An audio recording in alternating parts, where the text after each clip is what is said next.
Buenas tardes. ¿Todo bien? Buenas tardes, profe. Buenas tardes, profe. ¿Cómo les va? ¿Todo en orden?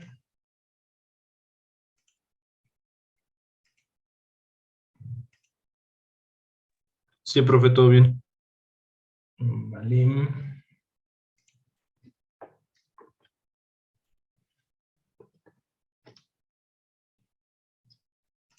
Bueno, pues voy a compartir mi pantalla.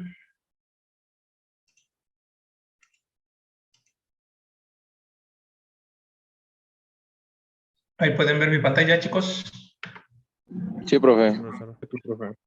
Muy bien. Pues bueno, vamos a ver algo. Todo lo que vamos a ver en este parcial es diseño. Y vamos a ver unos temas que son bastante interesantes, que son de base de datos. Vamos a revisar y vamos a entender cómo hacer un diseño de base de datos correcto desde el punto de vista de una base de datos relacional.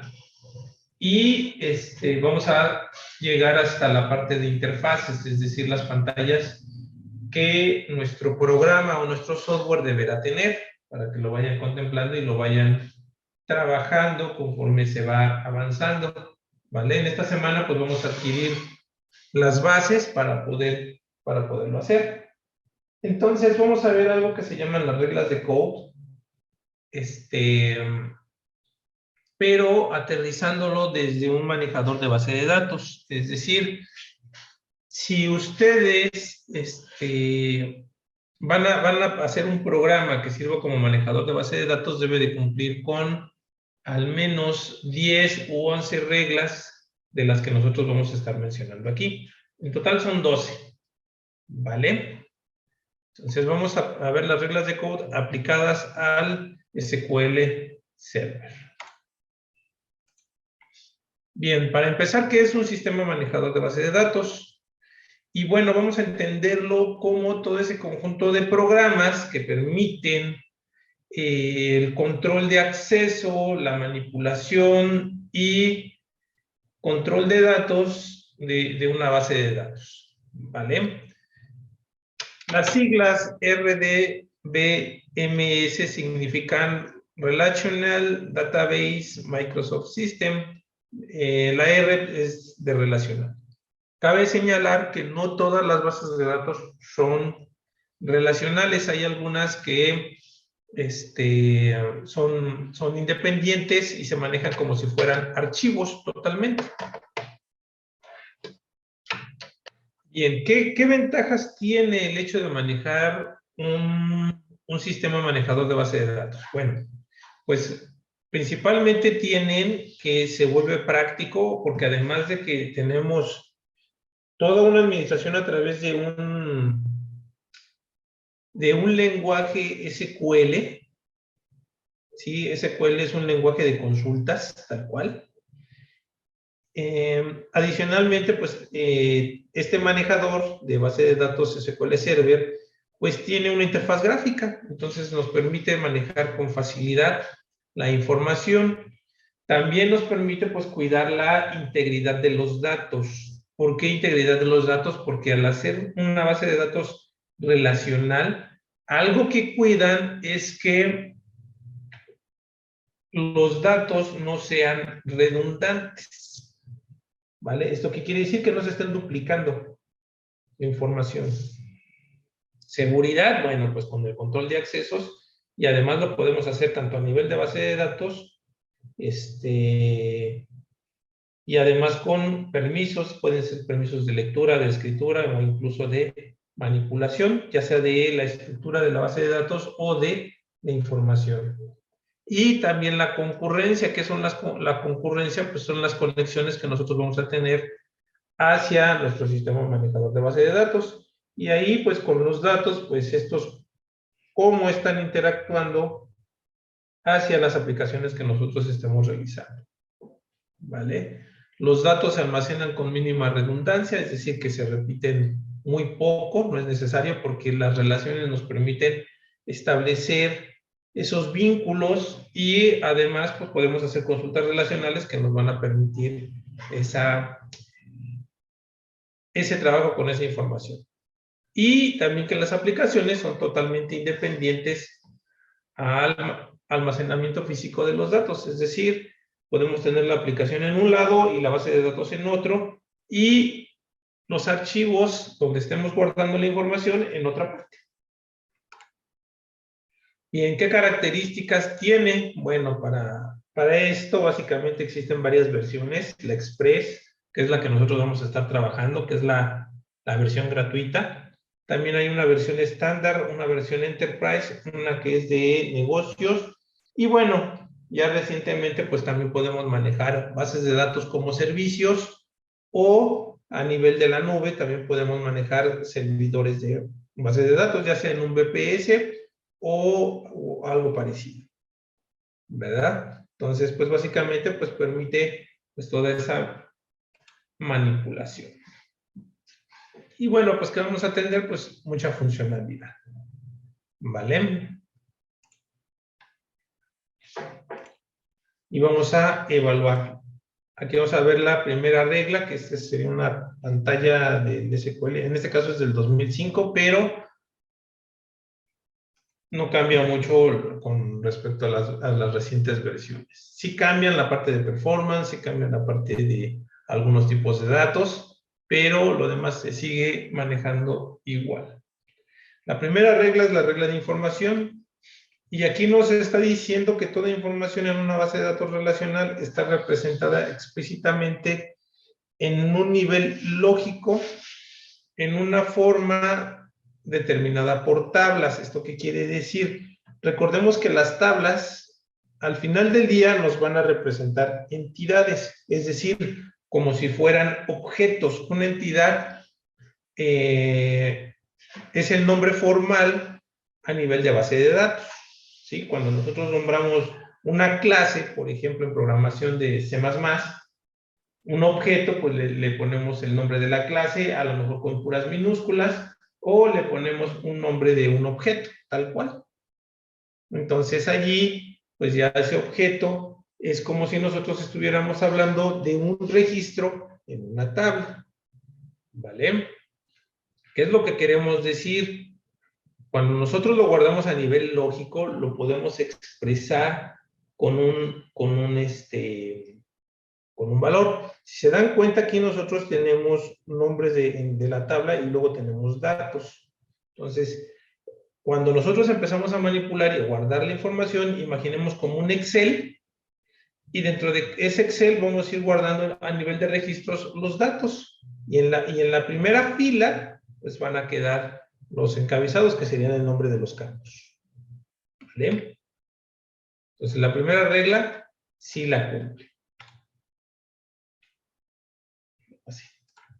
Regla número 2, regla de acceso garantizado. Y aquí nos dice que cada valor atómico en una base de datos relacional es lógicamente accesible al recurrir a una combinación de nombre de la tabla con el valor de la llave. Es decir, yo puedo nombrarlo con un select a punto asignaturas, coma, ID área, asignatura, desde la tabla de asignaturas. ¿Qué es lo que estamos diciendo? Bueno, si vemos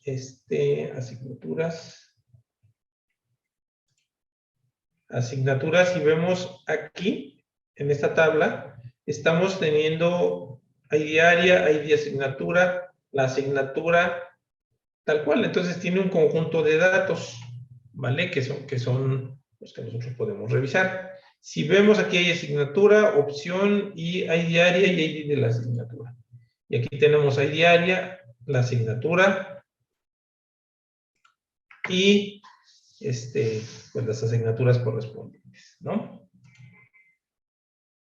El valor sistemático de los valores nulos, aquí es prácticamente que permite el manejo de nulo. Recordemos que es diferente un nulo a un vacío. ¿Alguien se acuerda qué es un nulo y qué es un vacío, chicos?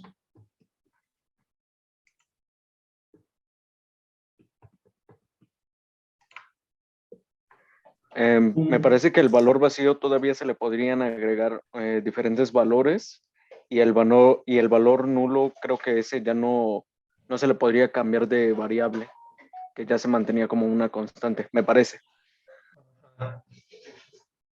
¿Alguien más que quiera comentar algo? El valor vacío, como haciendo el comentario.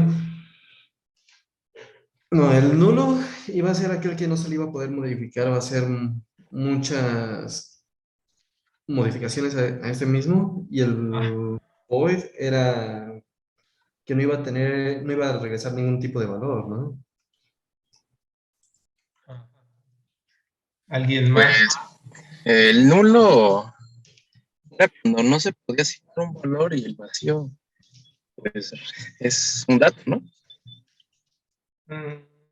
Pues es visto como un dato, ¿no? Aunque sea nulo.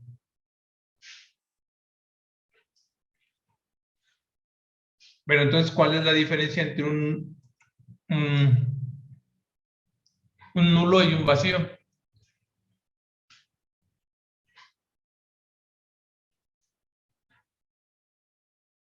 Chicos.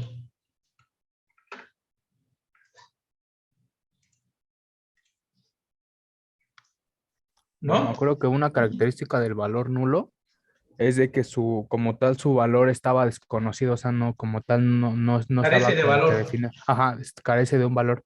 Carece de valor. Y el valor nulo, su función es que se le puede asignar más adelante algún valor específico.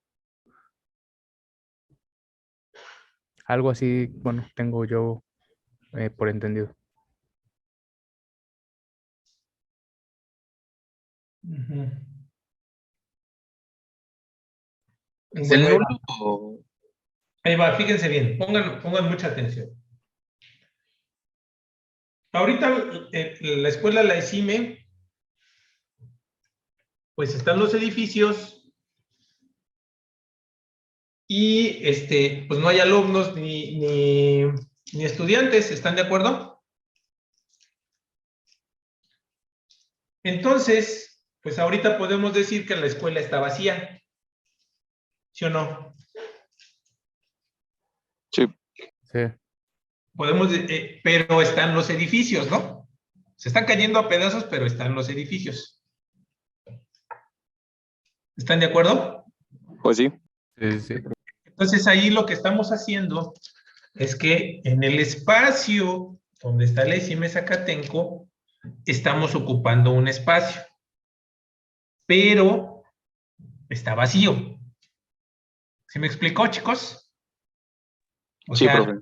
estamos reservando todo un espacio para un fin, pero en este momento no lo estamos ocupando. Lo reservamos, pero no lo ocupamos. ¿Vale? El nulo, imagínense que tenemos ese espacio allí en algún lugar, pero ni siquiera están los edificios y en consecuencia ni siquiera va a haber alumnos en un futuro. Ese sería el escenario de un nulo. El nulo tiene toda carencia de valor, que se puede representar ahí con un diagonal cero, darle alguna interpretación, sí, pero en realidad lo que estamos diciendo con el nulo es que carece de todo valor. Y con el vacío estamos diciendo, estoy reservando el espacio, pero no lo estoy ocupando. ¿Sí está claro, chicos? ¿Cuál es la diferencia entre un vacío y un nulo? Sí, profesor. ¿Sí? ¿Sí me siguieron o no? Sí, Les profesor. comento eso porque luego cuando van a pedir trabajo de base de datos o de programadores, luego son preguntas que les hacen y no saben qué responder. Parece que es simple, pero no es lo mismo, ¿no?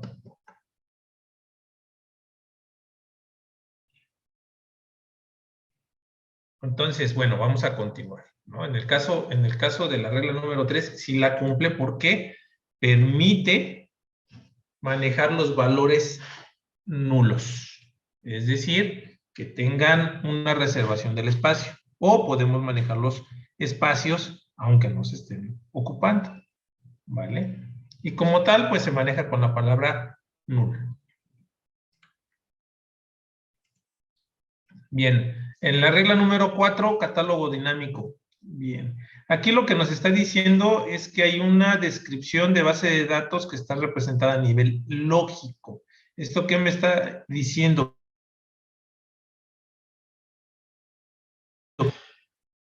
Que yo puedo tener un campo y que a nivel de este campo puedo manejarle una descripción.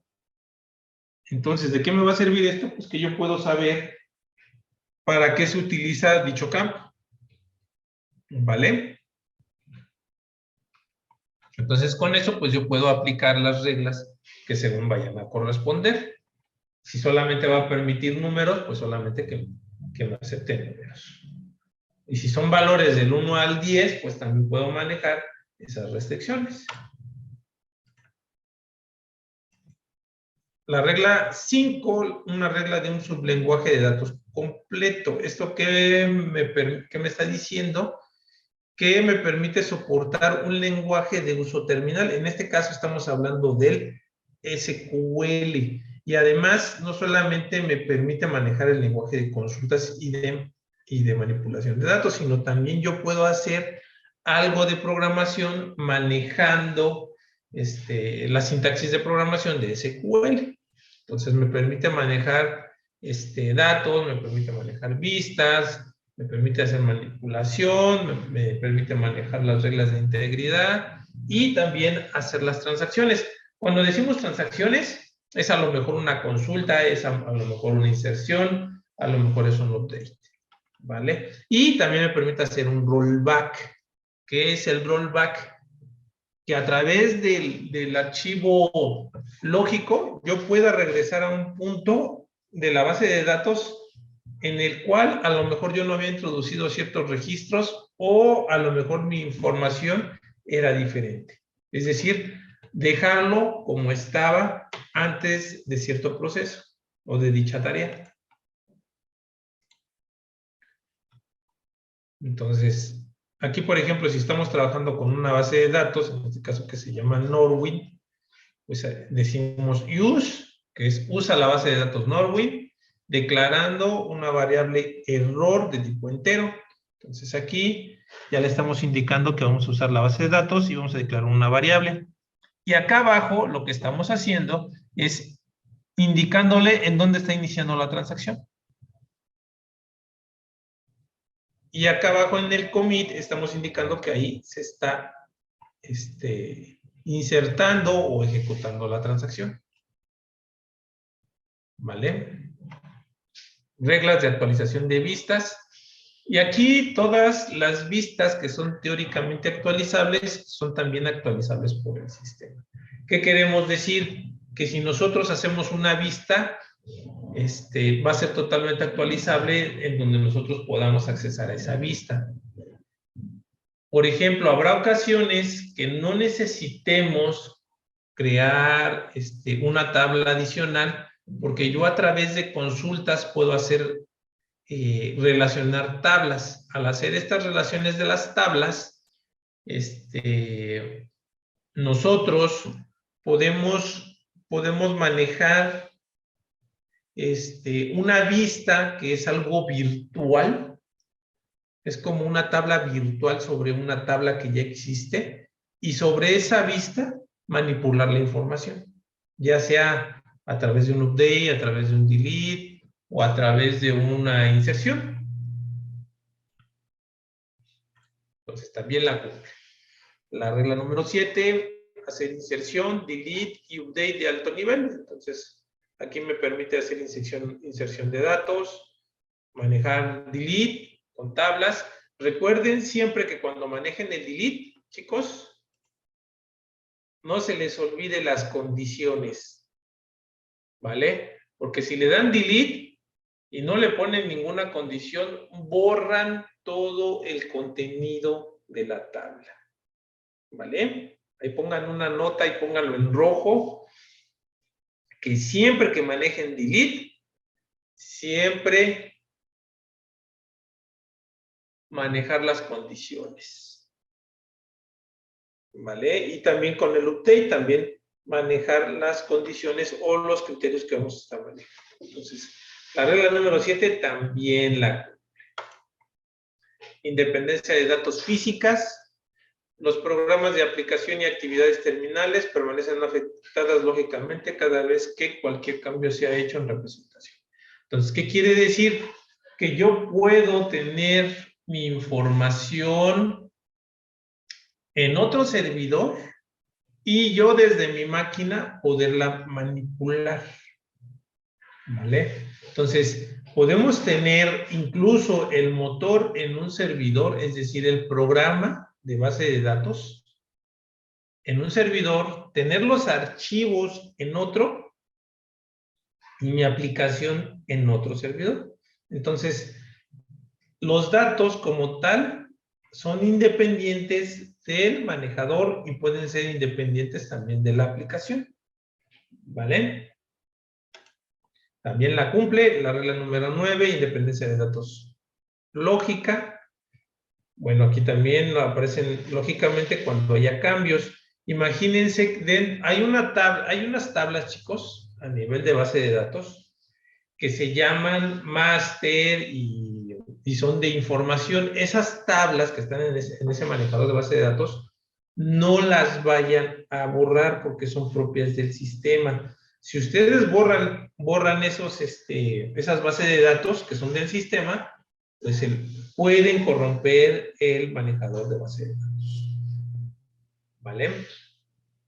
Entonces, los diagramas o la lógica de cómo está estructurada una base de datos queda guardado en esas bases de datos. ¿Qué es lo que quiero decir? Que esta representación que nosotros estamos viendo aquí de una tabla que se llama empleados, en donde estamos teniendo RFC, CUR, empleado y todos esos datos, ¿verdad? Esa lógica queda guardada en una base de datos propia del sistema. Aunque los datos como tal, los registros, estén en otro servidor o en otra máquina. También la cumple. Aquí tenemos la de independencia e integridad, y aquí la integridad de la entidad. A ningún componente de una llave primaria se le permite tener un valor. Por ejemplo, ¿qué hubiera pasado si ustedes, cuando se inscriben al poli, no les hubieran asignado un número de boleta, chicos? ¿Qué hubiera pasado ahí en ese escenario? En la parte del SAES nunca hubiéramos existido. Así es. Entonces, allí lo que estamos diciendo es que el campo llave o el valor principal no deben de ser nulos. ¿Vale? También de una vez les comento, cuando manejemos una llave primaria o el dato principal,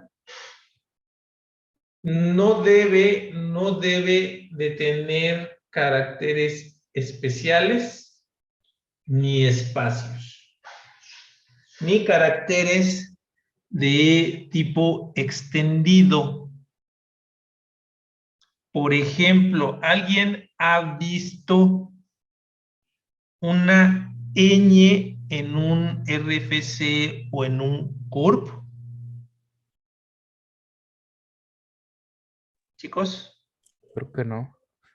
No, porque están restringidos. Entonces, no se vale que pongan una ñ, en el caso de las letras, ¿verdad? Que pongan el ampersand o el símbolo de gatito en los campos llave. Si lo hacen, chicos, pueden tener muchos problemas para su manejo de dicha información. ¿Vale? Integridad referencial. Para cada valor llave foránea, es decir, cuando hagamos tablas referenciadas, ¿verdad? No debo de permitir nulos porque debe de existir una correspondencia, es decir, que haga un match con las tablas que estamos haciendo. ¿Vale? Imagínense ustedes, ya están en octavo, por cada semestre fueron creando un registro y cuando ustedes se inscriben, el principal valor con el cual los están ligando es con su número de boleta. Entonces, si el número de boleta no lo hubiesen tenido, no hubieran podido pues hacer su proceso de inscripción siquiera. ¿Vale? Entonces, deben de hacer match con una llave primaria que sean del mismo dominio, es decir, del mismo tipo de dato. Entonces, también esa regla de integridad la cumple. Independencia del dato de distribución. Un sistema relacional de base de datos tiene independencia de la distribución. ¿Esto qué implica? Que para los usuarios es transparente a dónde se estén conectando. La interfaz gráfica puede ser totalmente independiente de dónde exista la base de datos. ¿Vale? Entonces, en este caso, para la versión de SQL Express, no la cumple, porque no es distribuida. Allí las únicas bases de datos que son distribuidas son las Business Intelligence y los servicios que están a nivel de la nube.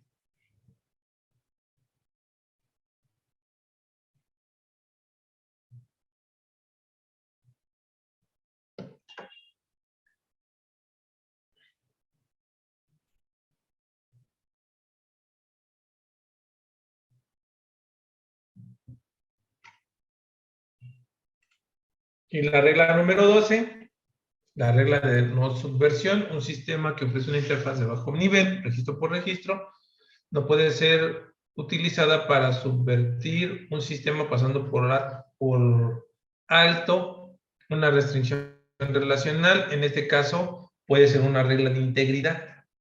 ¿Vale? Eso lo vamos a ir viendo y también si cumple con dicha regla.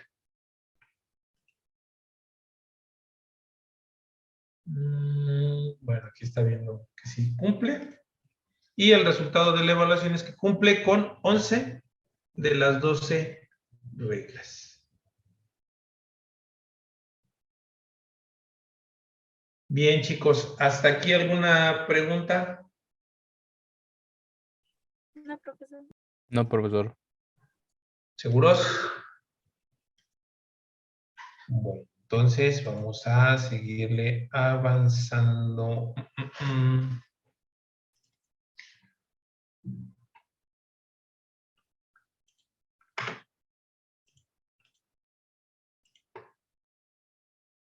Ahí ven la pantalla, jóvenes. Sí, Sí, profe. Sí.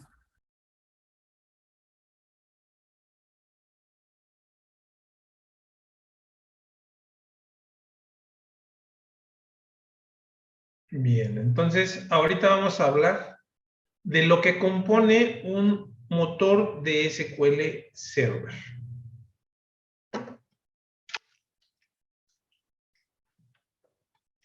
Bien, esta es su arquitectura a bloques. 10 minutos todavía, un ratito.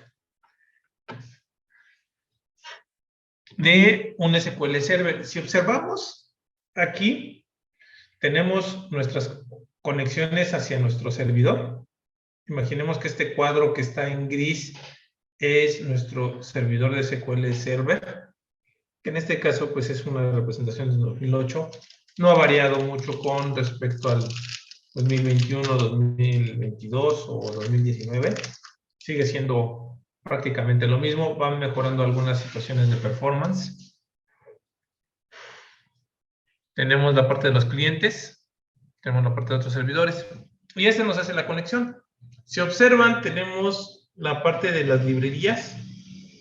Tenemos la parte del código del manejador de base de datos. Tenemos los servicios abiertos, tenemos variables de código y tenemos el manejo de la memoria, ¿no? El stack space.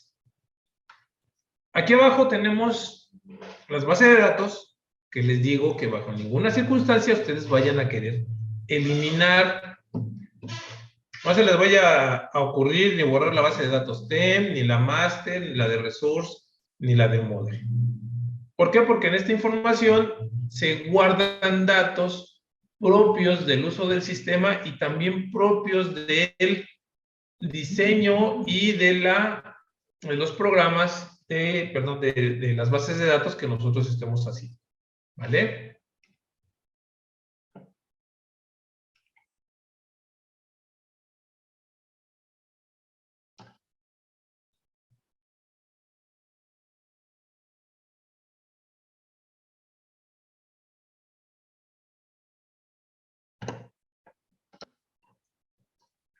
Bien, si observan, en esta parte verde tenemos lo que es la memoria y el buffer o el pool de manejo de la información. Hay quienes también les llaman jerarquía de memoria. Esta jerarquía de memoria, si observan, parte de un log caché, luego de un buffer, de un plan, y tiene las conexiones de las estructuras. En este log, lo que está haciendo es que todas las transacciones que están llegando, es decir, las consultas, ya sea un select, un update, una inserción, un delete, lo empieza a almacenar en ese log, como si fuera una bitácora, tal cual. Ocurre una consulta, aquí escribe. Hay una inserción, aquí lo escribe. ¿Qué es lo que hace que se empiezan a generar como estadísticas a través de este plan caché? Este plan caché, como su nombre lo indica, pues va generando todo un caché o toda una memoria a nivel del disco duro, la cual me está sirviendo para ir haciendo la estrategia de operación de dicho servidor. ¿Qué quiere decir? Que si los usuarios frecuentemente están, en este caso, imagínense al SAIS y cuando son las inscripciones, ¿qué es lo que más consultan los alumnos? Me imagino que los horarios, ¿no? Y los maestros, a lo mejor, los grupos. Entonces, cuando son muy recurrentes las consultas, las empieza a almacenar en este buffer. ¿Por qué las almacena en esa memoria? Para poder agilizar más rápido las consultas. Y lo hace a través de un plan, ¿verdad? Es decir, genera los estadísticos y los posiciona de acuerdo a la concurrencia y a la prioridad que empiezan a tener dichas consultas. ¿Vale? ¿Hasta aquí alguna pregunta, chicos? ¿No? Bueno, continuamos. Esta sería un mapa. Se observan en la parte superior, tenemos los medios de conexión, como el TCP/IP, que me imagino que ya lo están viendo en redes. También tenemos por un adaptador de interfase, es decir, a través de una ruta directa. También tenemos por nombres del servidor. ¿Esto qué quiere decir? Que yo le puedo poner el nombre de la máquina y conectarme directamente. Por memoria compartida, también se puede. Nunca lo he ocupado, pero sé que también se puede. Tenemos aquí nuestro motor de base de datos y si observamos, tenemos dos grandes bloques, uno que es el procesador de consulta y otro que es el administrador de almacenamiento. Dentro del administrador de almacenamiento tenemos los servicios de transacción, tenemos el administrador de archivo, tenemos el administrador del buffer y tenemos algo que se llama Log Manager. Este Log Manager es el que, de acuerdo a las prioridades de las conexiones, pues permite hacer inserción o actualización de datos dependiendo de quién lo esté haciendo. ¿Vale? También hay algunas utilidades masivas, ¿verdad? Como el bulk load. Este bulk load se ocupa cuando nosotros queremos ocupar cargas de datos muy grandes. Imagínense que les dijeran a ustedes, oye, yo tengo una base de datos que pesa como 6 gigas. Necesito que repliques la información hacia otro servidor. ¿Cómo lo harían? Pues no lo vas a hacer registro por registro, porque si no se va a hacer interminable. Lo que haces es te traes todo tal cual, como si fuera un sistema por lote, lo copias tal cual y lo insertas tal cual. Las condiciones que deben de cuidar, pues que sean iguales, por ejemplo, que los manejadores de base de datos sean de la misma versión.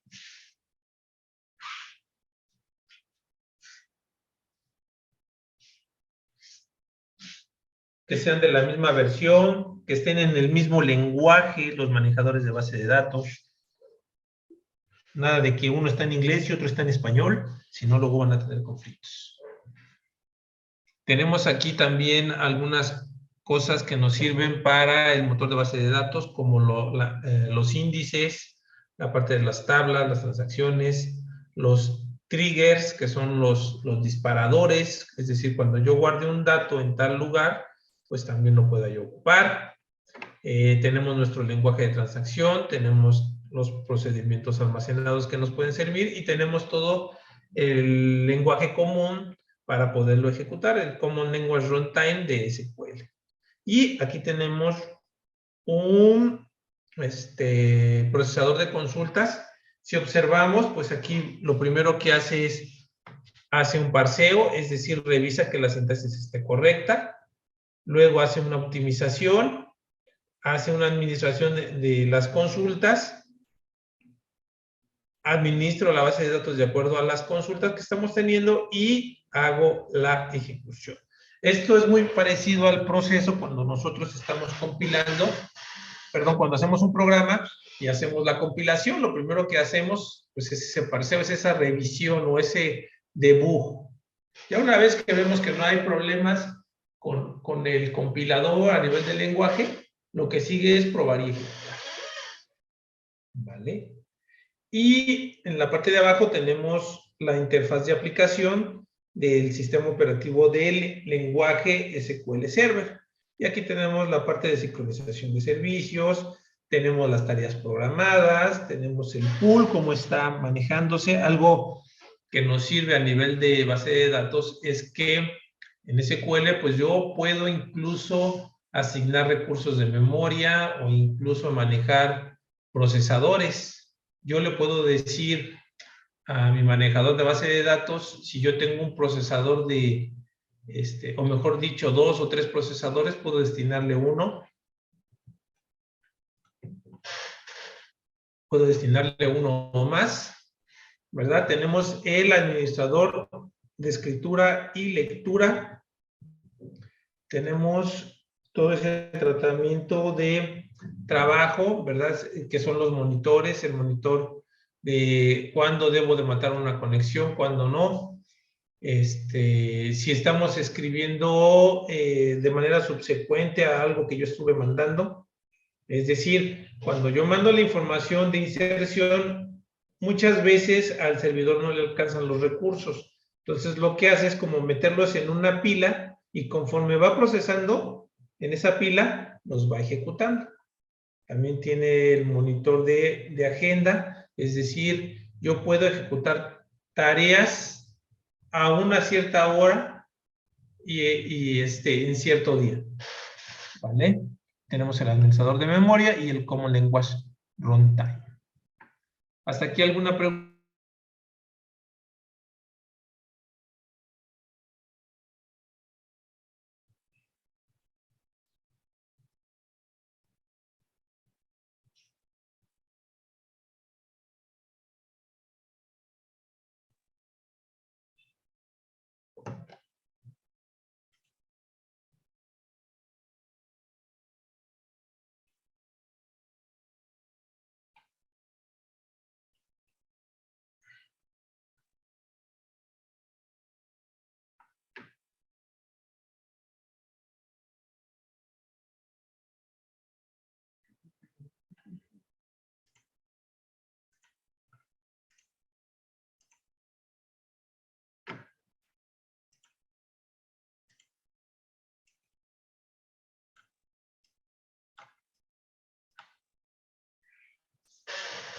Bien, ¿hasta aquí alguna pregunta, chicos? No, profe. ¿No? ¿Sí va quedando más o menos claro? Bien. Sí, todo bien. Entonces, si observan, algo que es muy, pero muy interesante de todo esto, chicos, es que si observan en la lámina anterior tenemos este plan caché o este manejo de memoria y el buffer pool. Y si observan acá tenemos todo el procesamiento de las consultas. Y si observan de acuerdo a estas dos láminas, nosotros cuando trabajamos con bases de datos, fíjense bien que aquí la parte del procesador no es tan importante. Pero sí es muy importante tener una buena memoria, sí es muy importante tener un buen bus de datos, es decir, que tanto el hardware como el software me permitan manejar mayor número de bits, que preferentemente a lo mejor de 64 bits, ¿verdad? Que tenga yo el acceso, si se dan cuenta, para poder lograr que esto funcione de manera adecuada, es muy importante que tengamos un buen disco duro, y no me refiero a la capacidad del tamaño o el espacio en el disco, sino también es muy importante la tecnología que estemos manejando para el disco duro. ¿Qué les quiero decir, chicos? Por ejemplo, no es lo mismo que manejemos un disco duro mecánico a manejar un disco duro SCSI. O lo que ya tenemos hoy día de estado sólido. ¿Cuál de esos tres sería más rápido, chicos? Para la lectura y escritura. El de estado El de sólido, estado ¿no? sólido. Todo sólido. ¿Mandé? Perdón, chicos. El de estado sólido. El de estado sólido. ¿Por qué? Porque ¿Ah? ya no hay nada mecánico. Ya todo es a nivel de sólido, ¿no? Y las lecturas, pues es prácticamente como si estuviéramos accesando a memoria. Entonces sí, es mucho más rápido. La única diferencia que tenemos allí es que el costo para un disco duro de estado sólido es más elevado. Entonces, ahí, ¿qué es lo que debemos de pensar? Que tengamos un buen disco duro, buena memoria y un buen buffer de datos. ¿Vale, chicos? Más que pensar en un procesador grandotote.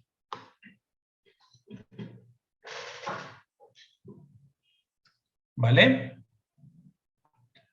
¿Hasta ahí alguna pregunta, jóvenes?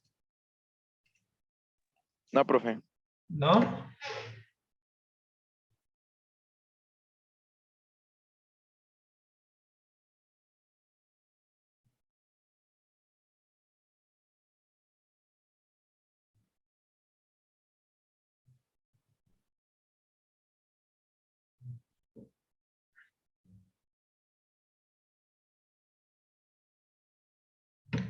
Bien, vamos a ver cómo son la parte de las búsquedas a nivel de base de datos. En este diagrama, chicos,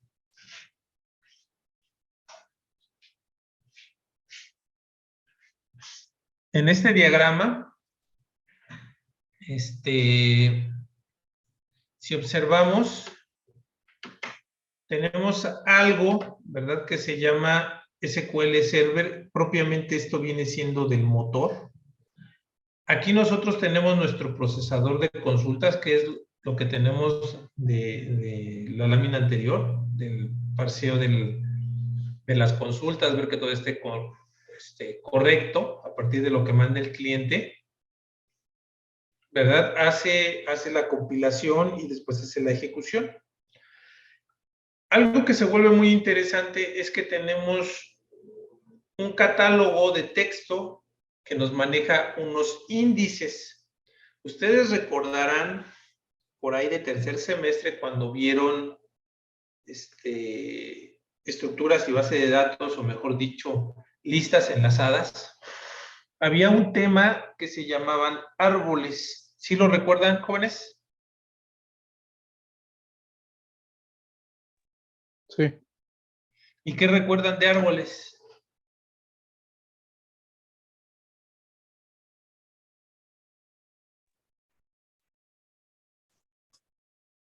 Yo la verdad no recuerdo mucho. No, bueno, por ejemplo, en los árboles binarios, ustedes en el primer ciclo, si por ejemplo estaban haciendo una búsqueda, en el primer ciclo descartaban la mitad de la información que tuvieron.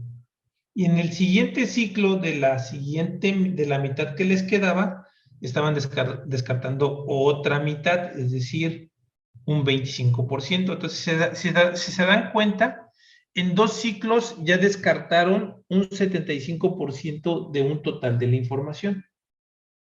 En un tercer ciclo les estaría quedando un 12.5%. En un cuarto ciclo, un 6%. En un quinto ciclo, alrededor de un 3%.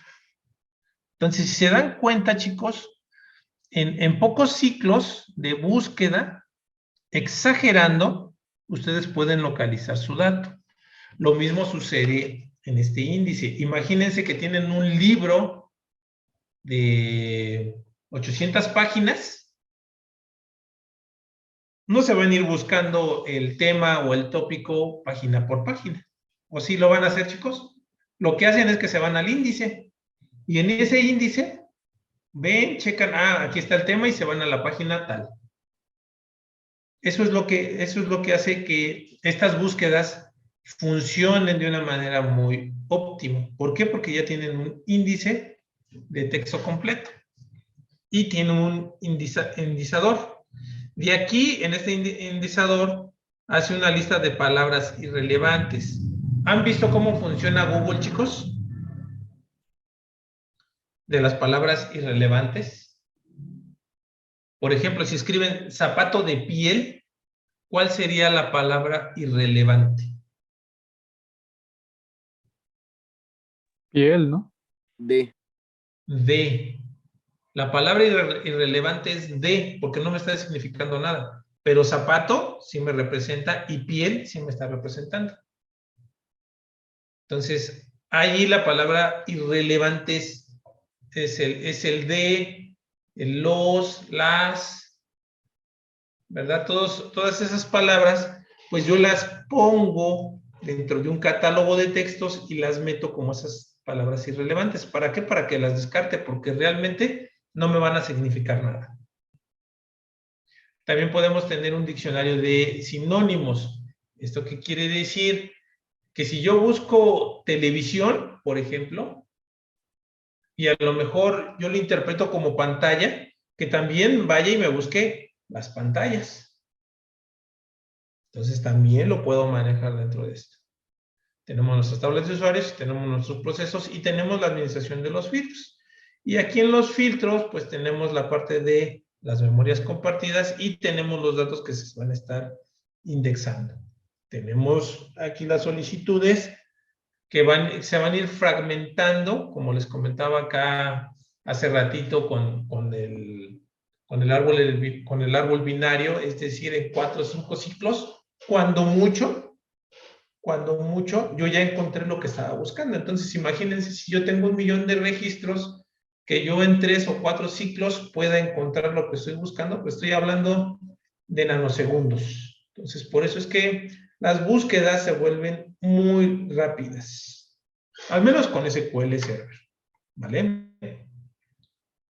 Tenemos nuestro respectivo control de protocolos, nuestro manejador de filtros y nuestros separadores de palabras, los cuales van a ir ligados con la parte de las palabras irrelevantes y los sinónimos o las palabras de sinónimo.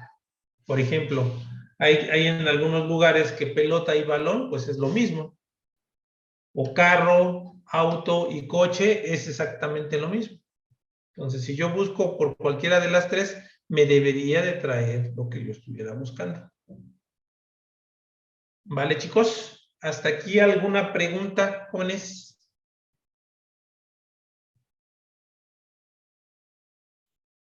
Jóvenes. No, profe, por el momento no.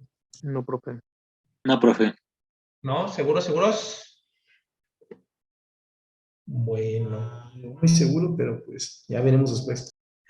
Sí, de todas maneras, estos materiales se los voy a compartir, ahí en el Classroom. Ahí está, ya con eso, profe.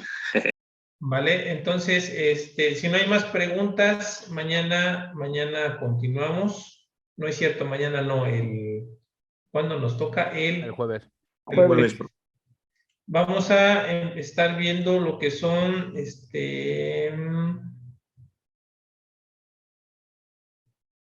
Ya vimos, ok, ya vimos el motor de SQL. Vamos a ver tipos de datos. ¿Vale? El jueves. Si no hay preguntas, pues entonces nos vemos el jueves, jóvenes. De acuerdo, profe, muchas gracias. Vale, chicos, pues que descansen y que tengan bonita tarde. Cuídense mucho. Igual, profesor. Hasta luego, profesor. Igual, profe, gracias. Gracias, profe, igualmente. Bye.